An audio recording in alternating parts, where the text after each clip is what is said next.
light speed action, do or die precision, and geometric dominance? This is Lethal League Blaze, a fighting game that'll force you to channel your days of high school geometry or be left face down on the court wondering what hits you at light speed. I'm GrandPOOBear. Welcome to Other Worlds, the show in which we spotlight the world of lesser known competitive games and the communities that drive them. The world of non-traditional fighting games is packed to the brim with communities sharing the love of the game with anyone and everyone with even a passing interest. After all, more members in the community means a larger roster of players to spar against. And the Lethal League Blaze community is no different. Allow me to catch you up to speed. The battles in Lethal League Blaze unfold in a frenetic series of volleys using an anti-gravity ball. The goal is to use every angle possible to catch your opponent off guard, then hit them with that ball to whittle down their health to zero and claim the round. Each character features a different set of angles to hit and combo the ball, plus a special that will allow you to send the ball sailing through the air at high speeds. Whether you want to rely on your ability to effectively add more speed to the ball to guarantee a one-hit KO, or work in a regular rhythm that chips away at the opponent's health with tricky timing, Lethal League Blaze is all about reading your opponent and adjusting your strategy accordingly. Those looking to take their game to the next level and get involved with the community want to join the Lethal League Blaze Stadium Discord server. Here you'll learn everything you need to know to stand a fighting chance in the arena, including guides from the top players, informational videos, live stream community events, and so much more. According to the top player Curb, the Lethal League Blaze Stadium is far from just another gaming Discord.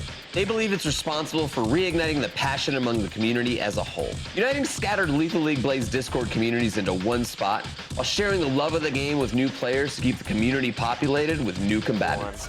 Who's gonna win this? Who's gonna win? Prior to the establishment of the Stadium Discord, the community rallied around the rooftop server, whose primary function was a glorified fight club. There you'll find tournaments, sweaty fight nights, and tryouts for people looking to join the competitive scene. The community even introduced a mentorship program that would see veteran players take on new players and show them the ropes. The program culminates in a graduation tournament that sees participants put their newly acquired skills against one another. Winners of these tournaments are invited to the rooftop Discord server to compete alongside similarly skilled players and potentially go on to compete in the top tournaments. But the road to performing at a competitive level wasn't always as clear as it is today. During fight nights, players who had beef would jump into the rooftop voice channel, share their screens, and duke it out in front of their peers to settle the score. This became so popular that eventually a bot was built to allow spectators to place predictions on who they thought would win. During the early days of the competitive scene, a small events organizer known as Fellows TV took interest in the game and featured it in the open circuit tournament. This event drew a lot of attention because it featured high production value and, for the first time, legit prize pools. The early days of the tournament scene saw some spectacular shifts in the meta, with doors opening to players from across all regions. A player by the name of Minecraft Steve joined the third North American Open circuit and played with a peculiar style that saw him demolish the competition, walk away with the open win, and gain celebrity status in the community. Minecraft Steve tripped up the competition using a low-speed bully style of fighting with Nitro. Minecraft Steve is your winner of the third Fellows TV Open. Congratulations to him. The competitive scene continued gaining legitimacy at Stunfest 2019. That introduced Lethal League Blaze to the legendary French commentator Ken Bogard, a ringing endorsement for Lethal League Blaze in the fighting game community. This particular tournament saw the rise of major players still in the game today, like Aru, Glamzabak, Kale, Jawdrop, Arcadia, and Daihatsu, who ultimately walked away with the tournament win. The competitive scene was poppin', and even COVID couldn't slow the momentum. Fighting games have been a staple in the video game industry since the dawn of time, and Lethal League Blaze proves that the genre is capable of some surprising and stylish twists. And that innovation spreads like wildfire thanks to a thriving, passionate community full of people who love the game and want to share it with others. We are here today with Lethal League members. We got Just Gas joining us. How are you doing today, sir? I'm doing fine, thanks. Thank you for having us, by the way. Very much appreciated. Erasure as well joining us. And we got Meller Acapella as well here. How are you doing today, sir? I'm fantastic. How did you get into the Lethal League scene? What drew you to it? The only reason I started playing was because they told me I could mod like every aspect of the game. I started when there was this like Steam announcement for the new player tournaments, and I've always wanted to be competitive in some game, and I'm like, hey, I played a little bit of Lethal League, maybe I should try it out. And I joined the new player tournament, and I like ended up winning. And I'm like, oh my god, I might have a knack for this game. And so since then on, I've just been totally just grinding out this game, and also hosting tournaments to bring in like new players, because I'm hoping like, you know, just more and more people come to the competitive scene, because that's where the game like really shines in my mind. Got to keep the community growing so you have more people to beat up on as it goes. Rooftop Fight Night was normally when two players had a grudge against each other, and it's called a grudge match because they got beef. Near, have you ever had any experience on the Rooftop Fight Night? I had one, and yeah, it may have gone in my favor, but I fought against Jaw Drop, and that's probably like one of my favorite people in the community. Absolutely wholesome person, and makes a ton of great videos for the community. Mela, tell me a little bit about these different types of styles though in Lethal League, because you don't have to play one way. I could just give you a brief summary. It's my favorite part about the game. Like, this is the most expressive video game I've ever touched. Like, the way you can position, the way you can approach every situation with your defense, your offense.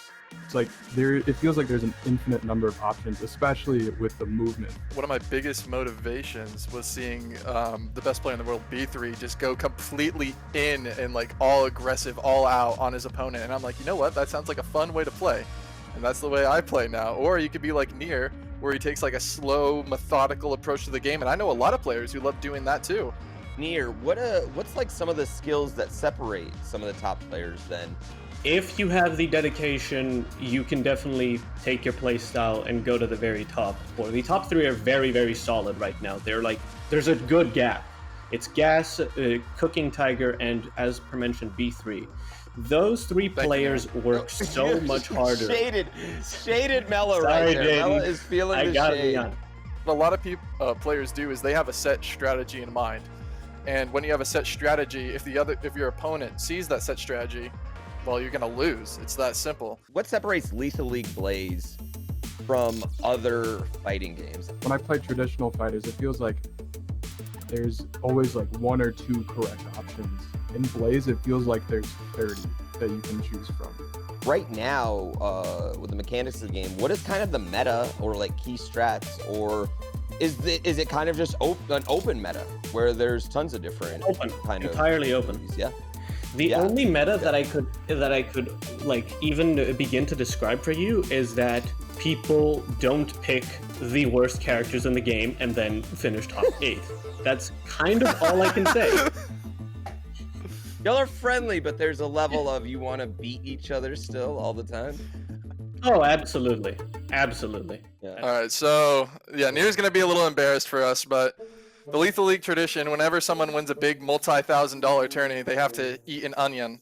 And I told Meller, I'll take a bite out of the onion for thanking you guys for bringing us on here. So I got my onion here, and Meller's got his onion there. I'm just gonna take a big old chunk. Like I said, thank you guys for doing this. We really much appreciate it. We always love people coming in and supporting Blaze. So Meller, you ready? On 3. Oh my gosh. Yeah, ready? 3, 2, 1, take a bite. How did this start? How did the onion start? While they're dying, I believe the first $1,000 plus tournament.